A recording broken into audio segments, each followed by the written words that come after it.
வணக்கம் மகிழன் அண்ணா. வணக்கம். உங்களை வழிவழியில் பார்த்துருக்குறோம், அப்புறமாக நெற்றிக்கண் வழிவழியில் பார்க்குறோம். இப்போ திடீர்னு பார்க்கும்போது நீங்கள் வேட்பாளராக அறிவிக்கப்பட்டிருக்கீங்க நாம் தமிழர் கட்சியால். என்ன நினைக்கிறீங்க? இல்லை, இது நானே எதிர்பார்க்காத ஒரு அறிவிப்பு தான். அண்ணன் நேற்று தான் உறுதிப்படுத்தினார், சோளிங்கர் தொகுதிக்கு நீ தான் வேட்பாளர் அப்படின்னு சொல்லி உறுதிப்படுத்தினார். எனக்கு அதை கேட்டதுலேருந்து உண்மையிலே ரொம்ப அதிர்ச்சியாக இருந்துச்சு. அண்ணன் நானா என்னென்ன சொல்கிறீங்க, நீ தாண்டா போய் வேலை செய்ய அப்படின்னு சொல்லியிருக்கிறாரு. இது எனக்குமே ஒரு புதிய அனுபவம் தான். பொறுப்புகள் அதிகரிச்சிருக்கு, அதை மட்டும் இப்போ என்னால் உணர முடியுது. ஸோ களத்துக்கு போய் வேலை செஞ்சால் தான் இன்னும் கள சூழல் எப்படி இருக்குது அப்படிங்கிறது நமக்கு தெளிவாக புரிய வரும். அதுதான் இப்போதைக்கு நான் மனசில் போட்டு உருட்டிக்கிட்டே இருக்கேன். என்ன பண்ண போகிறோம், நம்ம களத்தில் நம்மளால் செயல்பட முடியுமா அப்படின்னு எல்லாம் மனசில் தான் ஓடிக்கிட்டு இருக்கு நேற்றுலேருந்து. சரியாண்ணா. சீமானண்ணன் மிகப்பெரிய ஒரு மாநாடு அறிவிச்சிருக்கிறாரு, மாற்றத்திற்கான மக்களின் மாநாடு. ஸோ இந்த மாநாடு தமிழ்நாட்டில் ஒரு மிகப்பெரிய தாக்கத்தை ஏற்படுத்துமா? இதை எப்படி பார்க்குறீங்க? நிச்சயமாக உறுதியாக ஏற்படுத்தும். இப்போ சில மாதங்களுக்கு முன்னாடி அண்ணன் சீமான் ஆடு மாடுகளுக்கான மாநாடு நடத்தினார், மரங்களின் மாநாடு நடத்தினார், கடலம்மா மாநாடு நடத்தினார், தண்ணீர் மாநாடு நடத்தினார். இதையெல்லாம் அவர் நடத்தும் போது எதிர்கட்சியை சேர்ந்தவர்களும் சரி, பல அரசியல் விமர்சகர்களும் சரி, இதையெல்லாம் கடுமையாக விமர்சனம் பண்ணாங்க, கேலிக்குரியதாக பார்த்தாங்க. யாராச்சும் போய் ஆடு மாடுகளுக்கெல்லாம் மாநாடு நடத்துவாங்களா, மரங்களுக்கெல்லாம் மாநாடு நடத்துவாங்களா, அரசியலுக்கு மக்களை பற்றி பேசாமல் இதை பற்றி எல்லாம் பேசிக்கிட்டு இருக்கிறாரு, இதெல்லாம் தேவையா அப்படின்னு பலரும் விமர்சனங்களை முன் வச்சாங்க. ஆனால் அவங்களுக்கு என்ன புரியலை அப்படின்னா, இப்போ ஒரு மனிதன் இந்த உலகத்தில் வாழணும் அப்படின்னா அதற்கு இந்த சுற்றுச்சூழல் அப்படிங்கிறது ஒத்துழைக்கணும். சுற்றுச்சூழல் மட்டும் கிடையாது, அவனுக்கு சில தேவைகளும் இருக்குது. இப்போ நாம் உயிர் வாழ்வதற்கு முக்கிய தேவை மூச்சு காற்று, ஆக்சிஜன். இந்த ஆக்சிஜனை கொடுக்கறது எது? மரங்கள். அப்போ அந்த மரங்களை பாதுகாக்க வேண்டிய தேவை இருக்குது. இப்போ நம்முடைய உணவு தேவையை பெரிதும் நிறைவு செய்கின்ற அசைவ உணவுகள், இந்த ஆடு மாடு கோழி, இதையெல்லாம் நிறைவு செய்வதற்கு சில விஷயங்கள் நமக்கு தேவை. அப்போ இதையெல்லாம் உணர்த்துவதற்காகத்தான் வரிசையாக மனிதனோட தேவைகள் என்ன, அதையெல்லாம் பாதுகாக்க வேண்டிய அவசியம் என்ன என்பதை உணர்த்துவதற்காக தான் அந்த மாநாடை எல்லாம் நடத்திட்டு இப்போ இறுதியாக மக்களின் மாநாடு அப்படின்னு சொல்லிட்டு ஒரு மாநாடை நடத்துகிறாரு. இந்த வரிசையை புரிஞ்சுக்கிட்டா இந்த மாநாட்டோட முக்கியத்துவம் நமக்கு தெரிய வந்துடும். நாம் இந்த உலகத்தில் வாழணும் அப்படின்னா அதுக்கு இதெல்லாம் தேவை, இதையெல்லாம் பாதுகாக்கணும், இதெல்லாம் இருந்தால் தான் நீ இருப்பன்றத உணர்த்துறதுக்காக தான் கடைசியாக மாற்றத்தை விரும்பும் மக்களின் மாநாடு என்ற மாநாடை அண்ணன் நடத்துகிறாரு. தமிழக வரலாற்றிலேயே, தமிழக அரசியல் வரலாற்றிலேயே இதுவரைக்கும் இப்படி ஒரு மாநாடு நடந்தது கிடையாது. ஒரே மேடையில் 234 தொகுதிக்கும் வேட்பாளர்கள் அறிவிக்கப்பட போகிறாங்க. இன்னும் சொல்ல போனால் இந்த முறையை முதலாக தமிழ்நாட்டு அரசியலில் அறிமுகம் செஞ்சு வச்சது அண்ணன் சீமான் தான். 2016 முதல் முறையாக சட்டமன்ற தேர்தலில் போட்டி போட தொடங்கணும். அன்னிலிருந்து 2016 சட்டமன்ற தேர்தல், 2019 நாடாளுமன்ற தேர்தல், 2021 சட்டமன்ற தேர்தல், 2024 நாடாளுமன்ற தேர்தல், இப்போ வரப்போகிற 2026 சட்டமன்ற தேர்தல், இந்த எல்லா தேர்தலையும் எடுத்து பாருங்கள். ஒரே மேடையில் அத்தனை தொகுதிக்கும் வேட்பாளர் அறிவிக்கப்படுவாங்க. அது மட்டும் இல்லாமல் அதில் குறிப்பாக நாம் எதை கவனிக்கணும் அப்படின்னா, சரிபாதி பெண் வேட்பாளர்களுக்கு வாய்ப்பு கொடுக்கப்பட்டு இருக்கும். இப்போ நாடாளுமன்ற தேர்தலை எடுத்துக்கிட்டால் 20 ஆண்கள் 20 பெண்கள், சட்டமன்ற தேர்தலை எடுத்துக்கிட்டால் 117 ஆண்கள் 117 பெண்கள், அப்படி ஆணுக்கு பெண் சமம் அப்படிங்கிற மாதிரியான ஒரு ஐடியாலஜிக்கல் வியூவில் தான் அண்ணன் சீமான் வேட்பாளர்களை தேர்வு செஞ்சு ஒரே மேடையில் அறிவிக்க போகிறாரு. இது மிகப்பெரிய ஒரு மாற்று.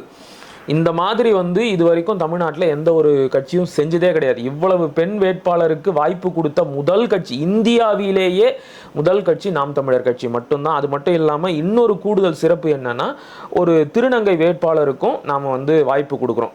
இதை முதலாக இந்திய அரசியலில் செய்து காட்டியது அண்ணன் சீமான் தான். நான் தமிழ்நாட்டு அரசியலை மட்டும் சொல்லலை, இந்திய அரசியலிலேயே இப்படி ஒரு மாற்றத்தை செய்து காட்டியது அண்ணன் சீமான் மட்டும்தான். இன்றைக்கு ரோஷினி அப்படிங்கிற ஒரு திருநங்கை வேட்பாளரை அண்ணன் சீமான் அந்த மேடையில் அறிவிக்க போறாரு. இப்படி பல புதுமைகளும் மாற்றங்களும் நிறைந்த ஒரு மாநாடாக தான் இது இருக்க போகுது. இப்போ சமீப காலங்களில் நம்முடைய மக்கள் நிறைய மாநாடுகளை பார்த்துக்கிட்டு இருக்கிறாங்க. குறிப்பாக வந்து புதுசாக வந்த கட்சிகள் மாநாடு என்ற பெயரில் நிறைய கேலி கூத்துக்களை எல்லாம் அரங்கேற்றி இருந்ததையும் நம்முடைய மக்கள் பார்த்துருப்பாங்க.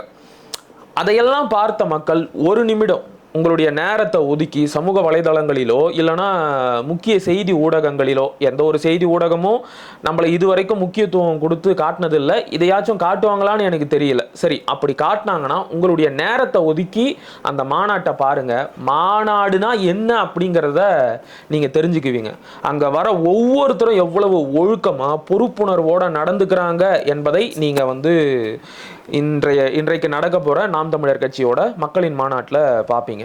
சரி அண்ணா, இந்த 2026 தேர்தல் காலத்தில் அநேக கட்சிகள் கூட்டணிக்காக அலைந்து கொண்டிருக்கிற இந்த சமயத்தில் நாம் தமிழர் கட்சியின் சீமான் அவர்கள் தனித்து களமாடுறாரு. ஸோ இந்த 2026 தேர்தல் நாம் தமிழர் கட்சிக்கு சாதகமாக அமையுமா? நிச்சயமா சாதகமா அமையும். இப்ப கூட்டணி என்ற பெயரில் இங்க நடக்கிற கேலி கூத்துக்களை எல்லாம் மக்கள் வந்து தினம் பார்த்துக்கிட்டு தான் இருக்கிறாங்க. நேற்றைக்கு கூட வந்து தேமுதிக திமுக கூட போய் கூட்டணி வச்சிருக்கிறாங்க. இது என்ன மாதிரியான ஒரு கூட்டணி? எதன் அடிப்படையில் இவங்க கூட்டணி சேர்ந்து இருக்கிறாங்க? விஜயகாந்த் வந்து கட்சி ஆரம்பிச்சதே வந்து திமுகவிற்கு எதிராகத்தான். அவர் தேர்தல் களத்துக்கு வந்ததுல இருந்து அவருடைய அரசியல் செயல்பாடுகளாகட்டும் இல்லைனா அடுத்தடுத்து அவர் அமைத்த அரசியல் கூட்டணிகளாகட்டும், இதையெல்லாம் எடுத்து பார்த்தீங்கன்னா முழுக்க அது திமுகவிற்கு எதிரான ஒரு கூட்டணி. இப்படி கூட சொல்லலாம், ஒரு வலதுசாரி கூட்டணியும் கூட. அப்படிப்பட்ட ஒரு கட்சியை இன்னைக்கு திமுக கூட்டணிக்குள்ள கொண்டு வந்திருக்கிறாங்க. திமுக தன்னுடைய கூட்டணியை பத்தி வெளியில என்ன அறிவிச்சுக்கிறாங்க? அதுவும் பெருமையா என்ன சொல்றாங்க? நாங்க வந்து இடதுசாரிகள், நாங்க வந்து மதவாதத்திற்கு எதிரானவர்கள், நாங்க வந்து பாஜகவிற்கு எதிரானவர்கள் அப்படின்னு எல்லாம் சொல்றாங்க. ஆனா இன்றைக்கு அந்த கூட்டணிக்குள்ள வந்திருக்கிற தேமுதிகவிற்கு இவங்க சொல்ற ஏதாச்சும் ஒண்ணுல உடன்பாடு இருக்கா? இவங்க வந்து மதவாதத்தை எதிர்க்கிறவங்களா?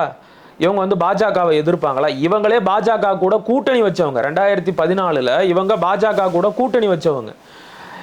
என்னைக்காச்சும் தேமுதிகவோ இல்லைனா அந்த கட்சியை சேர்ந்த மூத்த தலைவர்களோ மதவாத எதிர்ப்பு, பாசிச எதிர்ப்பு அப்படின்னு எல்லாம் பேசியிருக்கிறாங்களா? பேசி நீங்க கேட்டு இருக்கிறீங்களா? எதுவுமே கிடையாது. அந்த கட்சிக்குன்னு கொள்கைன்னு ஒன்று இருக்கானே தெரியல. இது வரைக்கும் கொள்கை ரீதியாக அந்த கட்சியை சேர்ந்தவர்கள் யாராச்சும் ஏதாவது பேசியிருக்கிறாங்களா? ஒன்றுமே கிடையாது. இதை வந்து ஒரு நகைச்சுவையாக தான் நான் பார்க்குறேன். கண்ணால் லட்டு தின்ன ஆசையா அப்படின்னு வந்து ஒரு படம் இருக்கும். அந்த படத்தில் பவர் ஸ்டாருக்கும் அவங்க அண்ணனுக்கும் திருமணத்துக்காக பெண் பார்க்க போவாங்க. அது வந்து தப்பு தான், அப்படியெல்லாம் பாடி ஷேமிங் செய்யக்கூடாது. நான் ஒரு மேற்கோளுக்காக சொல்கிறேன். அப்போ வந்து சந்தானம் வந்து அந்த பெண்களுடைய அப்பாவை பார்த்து சொல்லுவார், பலே ஆளியா நீ, சந்தையில் விலை போகாத ஓட்ட தக்காளி எல்லாம் வியாபாரம் பண்ணுறல்ல அப்படிங்கிற மாதிரி. ஒரு விழுக்காடு கூட வாக்கு வங்கி இல்லாத ஒரு கட்சி தேமுதிக. ஒரு விழுக்காடு கூட வாக்கு வங்கி இல்லாத அந்த கட்சிக்கு இது உறுதியான்னு தெரியல, ஆனால் வந்த செய்தியை வச்சு சொல்கிறேன், 8 சீட்டை கொடுத்து திமுக தன்னுடைய கூட்டணிக்குள்ளே இழுத்துருக்கு. எனக்கு இதை பார்த்த உடனே எனக்கு அந்த நகைச்சுவை காட்சி தான் நினைவுக்கு வந்துச்சு. பரவாயில்லையம்மா, விலை போகாத ஒரு ஓட்ட தக்காளியை இவ்வளோ தூரம் வித்துருக்கிறீங்களே அப்படின்னு தான் எனக்கு தோணுச்சு. ஸோ கூட்டணி என்ற பெயரில் இப்படிப்பட்ட கேலி கூத்துகள் நடக்கின்ற இன்றைய காலகட்டத்தில் கூட்டணியை எதிர்பார்க்காம தன்னுடைய கொள்கையை மட்டுமே நம்பி 2010 கட்சி தொடங்கும் போது என்ன வாக்குறுதி கொடுத்தாங்களோ அந்த வாக்குறுதியை இன்னைக்கு வரைக்கும் மீறாம தொடர்ந்து கடைபிடித்து களத்தில் நின்று அண்ணன் சீமான் அவர்கள் போராடிட்டு இருக்கிறாரு. ஸோ மக்கள் நிச்சயமா எங்களை வந்து ஏத்துக்குவாங்க. அவங்களுக்கு இதெல்லாம் புரியும்னு நான் நம்புறேன். ரொம்ப நன்றி அண்ணா. இந்த 2026 தேர்தலில் வேட்பாளராக அறிவிக்கப்பட்டிருக்கீங்க. உங்களுடைய பணி சிறக்க வாழ்த்துக்கள். நன்றி. நன்றி.